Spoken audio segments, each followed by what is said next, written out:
Hello, I'm attorney Paul Whalen from Afford Law. At Afford Law, we practice criminal and family law throughout Massachusetts. All of our fees are based on a sliding scale, which is based on your income. So the less you make, the less you pay. On today's episode, I wanted to talk about types of child custody in Massachusetts. When deciding on child custody, that's one of the most important issues in any divorce involving children. It's fraught with emotion, and the importance of it cannot be understated. Child custody can be broken down basically into two types. There's physical custody and there's legal custody. Physical custody is essentially where the children live. Where do they lay their heads at night? Where do they sleep? At whose house? How often? And for what is the schedule? That's physical custody. Legal custody, on the other hand, is important decisions that are made about the children, such as where will they go to school, if they're going to be engaged in any extracurricular activities, any religious upbringings. Healthcare decisions will be made by whoever has legal custody of your child. So there can be sole custody and shared custody or joint custody in both of these matters. Joint custody is preferred by the court. That's what most of the time parents are going to be involved in joint custody situations.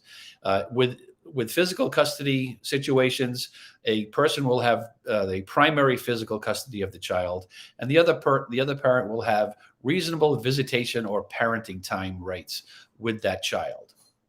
For legal custody matters, one person is basically sort of takes the lead in making those decisions. In a joint legal custody situation, both parents have input, but ultimately one parent will be making that decision in conjunction with the other parent. And as I say, joint custody situations are what are preferred by the court because the court wants both parents to be involved with their children. Sole custody or full custody is available. It's rare, but it is available in some situations. And really, those situations are if there's concern about the other parent not being a fit parent.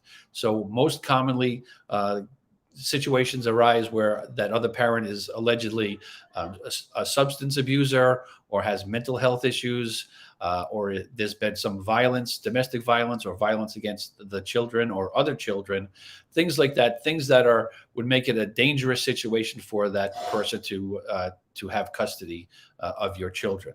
As I say, that's not the norm, but in certain rare circumstances, that can happen where you get full custody. Another time that full custody comes up is when there's been abandonment on the parts of one of the parents, where they are not involved in the child's life, and the court would award full custody to the participating parent in order for the children to be able to be cared for.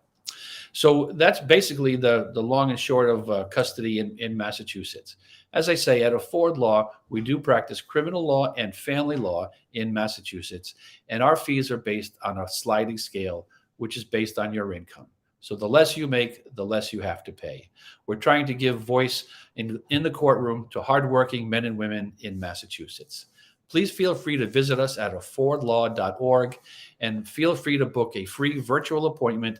I'd be happy to answer any questions that you might have about family law or criminal law issues in Massachusetts. Thanks for tuning in, and keep in mind that Afford Law, we're making justice affordable.